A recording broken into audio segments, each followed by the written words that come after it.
Welcome to the Explainer. Today, we're cracking open a playbook that's nearly a century old, but it reveals exactly how our modern world is managed. And I mean everything, from the leaders we choose to the products we buy. It's basically a manual for shaping reality itself. So let's just dive right in with this pretty wild claim made way back in 1928. It says that an invisible government is pulling the strings of the public mind. And get this, that this manipulation is actually a necessary part of a democratic society. I mean, that sounds like something straight out of a conspiracy theory, right? But the guy who wrote this argued it was just a simple fact of modern life. So what is this invisible government anyway? Now, your mind might jump to some secret group meeting in a dark, smoke-filled room, but that's not it at all.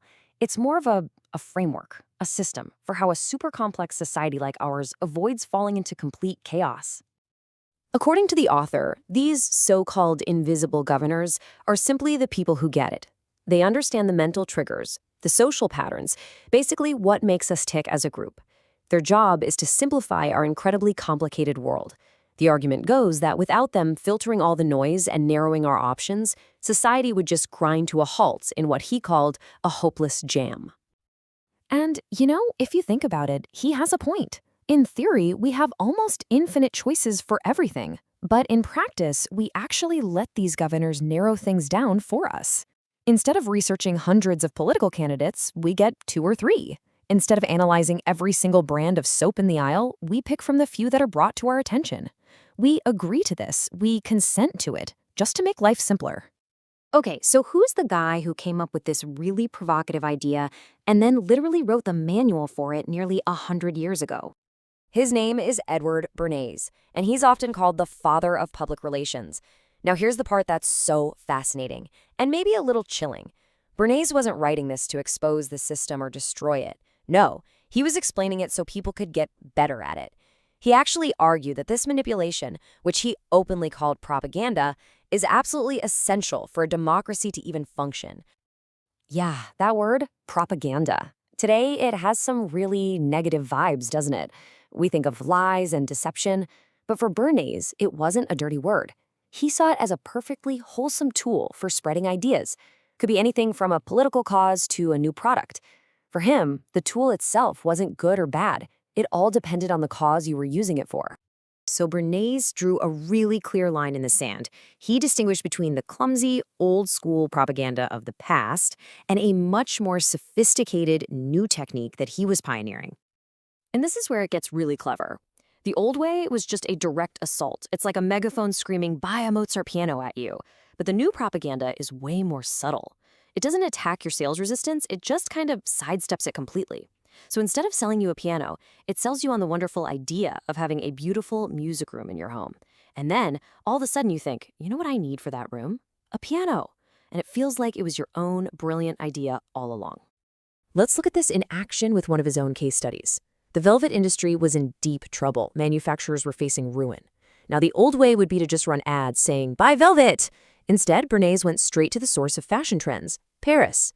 He got the top designers to use velvet. He arranged for famous socialites, the influencers of their day, to wear their creations, and then he just let the fashion press do the rest. They reported velvet as the hot new trend, and boom, demand just skyrocketed. So, you see the difference? This is the crucial point. Instead of just advertising velvet, the propagandist created a new reality where velvet just was fashionable. He didn't sell a product, he shaped the circumstances and created the desire. The public did all the work for him. This new method is so powerful because it doesn't target you as an individual.